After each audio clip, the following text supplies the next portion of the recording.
Hello, my name is Lucille Randy, and this is my report over the Silo 2025 bond.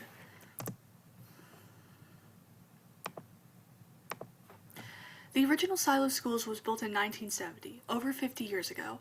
Since then, Silo's population has grown, with their student body surpassing 1,000 students. Silo has been trying for the past 5 years to pass a bond that would allow them to reconstruct their facilities to provide a better educational experience for their students. This presentation will aim to analyze the functionality and safety of the requested facilities, discuss how the improvements would benefit Silo, Oklahoma as a whole, and compare this bond to Silo's past bonds and attempt to evaluate the necessity of each facility feature. Silo's ISD bond history and review is that in 2017, the bond for $11 million passed. This was the first bond for Silo ISD in 20 years. The bond money was used to pay for a brand new lower education facility for elementary students. In 2021, the bond for $34.4 million failed. The money would have been used for a brand new high school facility, as well as an event center, cafeteria, and other facility reconstruction. In 2024, they tried again for a $35.5 million bond that also failed. The money would have been used for construction, school furnishings, a waste management lagoon, and a brand new high school building. Now, the current bond for 2025 asks for $21.9 million. The money will be used to construct a new gymnasium, cafeteria, waste management lagoon, 4 extra classrooms, and a brand new safe room. How will this bond affect the Silo schools? Well, it will make Silo a lot safer through the waste management lagoon, the addition of the safe room, and the ADA compliant gym. It will also make Silo schools more functional through the extra classroom space, second cafeteria, and updated gym. Now, first, the waste management lagoon. This lagoon will comply with the Oklahoma Department of Environmental Quality Standards, which will manage the waste more effectively, ensuring that Silo stays sanitary and hygienic. It will keep Silo's facilities properly maintained, ensuring that plumbing and water don't cause unwanted issues like mold and illness. Now, denying this feature means that waste management problems could occur in the school within the next few years and potentially harm the staff and students. Now, the safe room. For Silo's 1,385 students, there are only 4 safe rooms on campus. Equally divided, that means about 346 students per safe room, not counting teachers and potential administration staff that would also be in there. And while these safe rooms are spacious, they do fit tightly. Some classes must walk across the entire campus in extreme weather to access a room. An extra safe room grants easier access to classes across campus, and it significantly decreases the amount of students per room, taking it down to 277 students per safe room. Students will be less packed together, and less students means that teachers can manage their students more effectively in times of crisis. Now, for safety, we have the ADA compliant gym. During Silo's original construction, there were little to no mandates for accommodative architecture, so none was included when the gym was originally built. Currently, Silo hosts people with disabilities for sporting events in areas that could be inconvenient or hazardous. This new gym would make the gym a safer place for individuals with disabilities and would allow for Silo to offer better accommodations to diverse students. Now, the updated gym can also be functional, as studies have shown that physical activity is equally important to students' development as academic curriculum is. This gym can be used to expand PE classes. With so many students at only one current gym, not all students are able to have the opportunity to experience PE during their school day. This gym can be used to host events like Silo's graduation, dances, and banquets, which have in the past had to be held off campus because there's no appropriate room. This gym can also be used to expand Silo's athletics program and involve students in indoor gym sports that Silo has not previously offered, like volleyball, powerlifting, or even badminton. Now, on top of the gym being functional, the second cafeteria has many benefits to it, as Silo provides 2 meals a day to all students, breakfast and lunch, and all students dine in one cafeteria. Currently, meals are separated by elementary, middle, and high school, and later grades do not eat until much later in the day. This new cafeteria would allow for students to eat at more appropriate times. It means that students won't have to wait in line for so long to get their food. It also means students will be able to enjoy a more spacious environment while they're enjoying their lunch.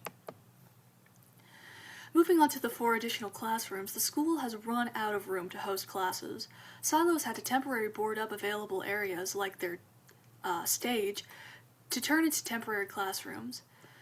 Some classrooms are full past their capacity, and studies have shown that smaller class sizes are actually more efficient in helping students succeed. The new classrooms will be comfortable, quiet, and they'll be able to be more effective for helping students on a one-to-one basis with a smaller crowd in them.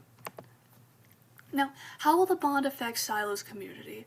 Well, first of all, it will offer better tax stability, as the bond does not include any property taxes like its predecessors. It'll also increase the value of Silo's community, as we will see later on.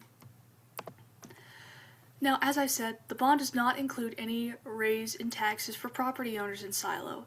Superintendent McDonald of Silo ISD states that the increase of taxpayers moving to Silo, causing the 2017 bond to be paid off early, as the reason in an interview with KXII.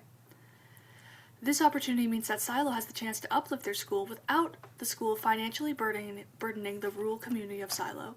In the past, as you can see on your right, the 2021 bond proposed a 24.8 proposed property tax increase, with the 2024 lowering that amount to 11%, which was still unattainable to most landowners in Silo, whereas the 2025 offers none.